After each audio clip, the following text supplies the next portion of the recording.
Gold, trusted gold buyers. మీరు తాకట్టు పెట్టిన బంగారాన్ని విడిపించి ఈ రోజు ఉన్న మార్కెట్ ధరకు కొనబడను.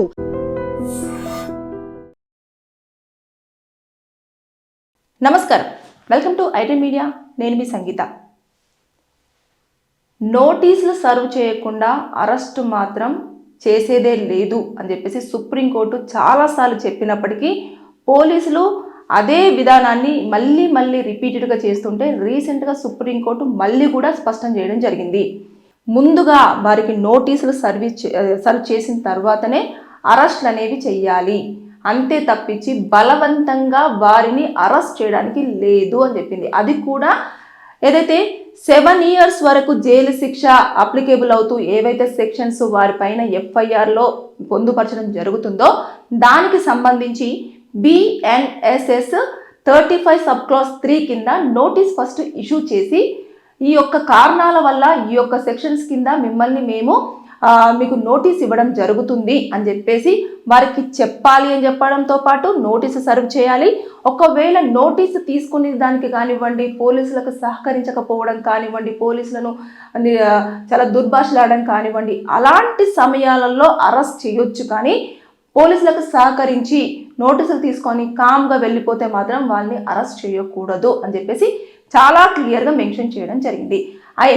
ఎందుకు ఇలా చెప్పడం జరుగుతుంది ప్రతిసారి అని అంటే, రీసెంట్గా సుప్రీంకోర్టు దృష్టికి కూడా అనవసరంగా పోలీసులు మమ్మల్ని అరెస్ట్ చేశారు, ఎలాంటి నోటీస్ సర్వ్ చేయలేదు, దాంతోపాటు మాకు ఎందుకు అరెస్ట్ చేస్తున్నారు అన్న విషయాన్ని కూడా తెలియచేయడం లేదు అని చెప్పేసి కొన్ని కేసులలో ఇప్పటికీ వెళ్తూనే ఉన్నాయి అన్నట్టు.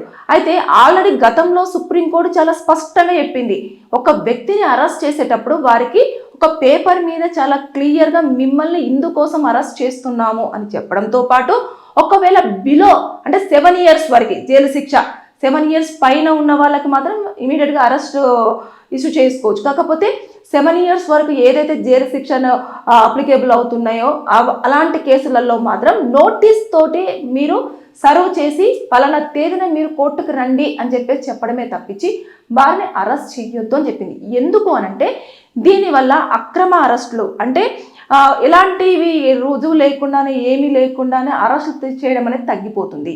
దాంతోపాటు పోలీసుల యొక్క దుర్వినియోగం అంటే కేసులను దుర్వినియోగం చేయడం, బెదిరించడము ఇలాంటివన్నీ కూడా తగ్గిపోయే ఛాన్సెస్ ఉంటాయి. ఇక ఒక పర్సన్ యొక్క ప్రైవసీ అంటే ప్రైవేట్ లైఫ్ని కూడా డిస్టర్బ్ చేయకుండా ఉండే ఛాన్స్ ఉంటుంది.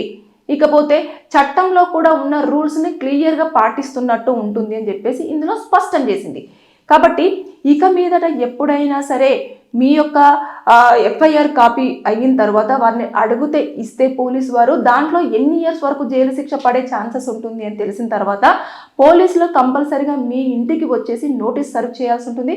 అది ఫోన్లలో పంపించినా కూడా అసలు చెల్లుబాటు అవ్వదు, మెయిల్ చేసినా చెల్లుబాటు అవ్వదు, కాల్ చేసినా కూడా కుదరదు. పోలీసులు ఫిజికల్గా మీ ముందుకు వచ్చేసి ఇదిగోండి మీకు నోటీస్ ఇస్తున్నామని చెప్పేసి ఇవ్వాలి.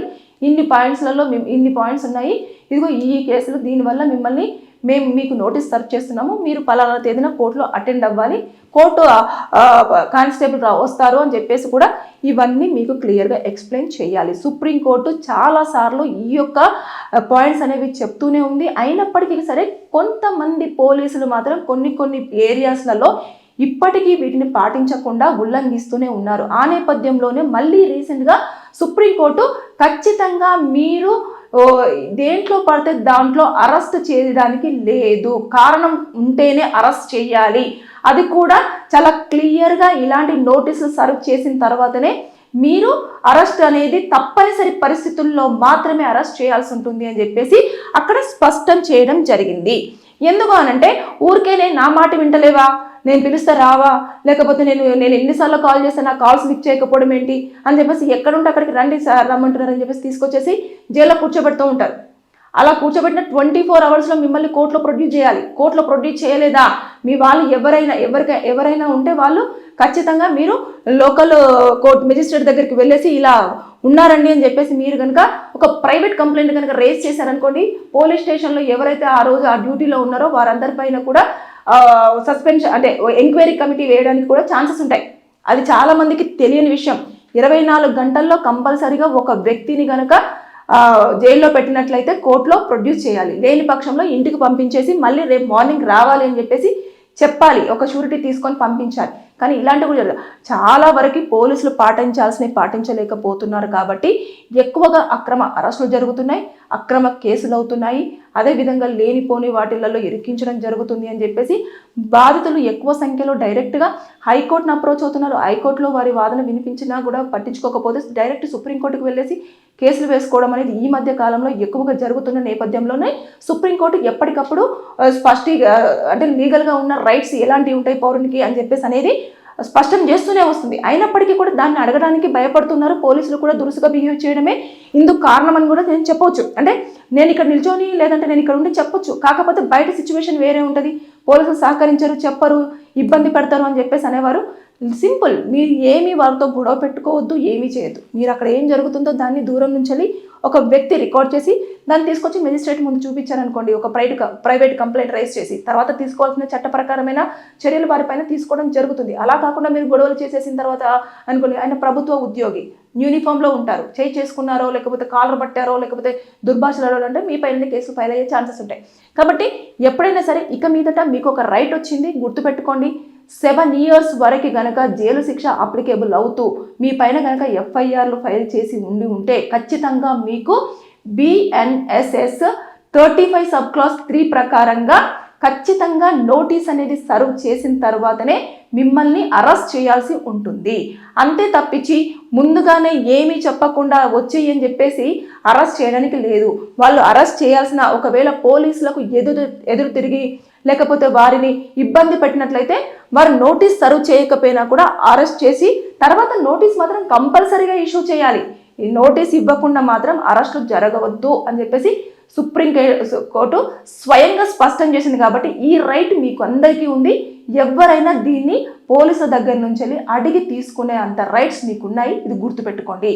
ఎప్పటికప్పుడు మీరు చట్టం పైన అవగాహన పెంచుకుంటూ ఉంటే పోలీస్ స్టేషన్కి వెళ్ళినప్పుడు మనం ఏం మాట్లాడాలి, ఎలా వాళ్ళతో ఉండాలి, వాళ్ళ దగ్గర ఎలాంటి పాయింట్స్ మాట్లాడితే మనం కరెక్ట్గా మాట్లాడినట్టు అని చెప్పేసి తెలుసుకునే ప్రయత్నం చేయొచ్చు. కానీ వెళ్ళేసి ఇలా జరిగిందంట కదా, అలా జరిగిందంట కదా అని చెప్పేసి కాకుండా ముందుగా మీకు ఎవరైనా అడ్వకేట్ తెలిసినట్లయితే ఇలా జరిగిందని ఒక ఒపీనియన్ తీసుకొని వెళితే సరిపోతుంది.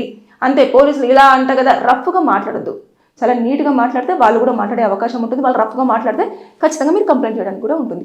ఏదేమైనా సరే కానీ ఇక మీదట పర్ఫెక్ట్ రీజన్ ఉంటేనే అరెస్ట్, అది కూడా నోటీస్ సర్వ్ చేసిన తర్వాతనే అరెస్ట్ చేయాలని చెప్పేసి సుప్రీంకోర్టు స్పష్టం చేసింది. కాబట్టి ఇది గుర్తుపెట్టుకోండి. Thank you. నిజంగా ప్రస్తుతం ఉన్నటువంటి సమాజం దేనికి ప్రయారిటీ ఇస్తుంది? ఆర్థిక సంబంధాల చుట్టూ మాత్రమే తిరుగుతుంది. మళ్ళీ ఎన్నికలంగానే చాలా విరక్తి కలుగుతాను. మంచి అనిపిస్తుంది కదా, లేడీస్ కూడా ఛాలెంజింగ్ జాబ్స్ చేసినప్పుడు చాలా బాగుంటది. ట్రాఫిక్ అసిస్టెంట్స్ గా నియమించిన ట్రాన్స్జెండర్స్ అందరితో సాల్యూట్ చేయించుకుంటున్నారు. ఫుడ్ డెలివరీ ఇవ్వటానికి వెళ్ళినటువంటి డెలివరీ బాయ్ అనిల్ పై కళ్ళ ముందు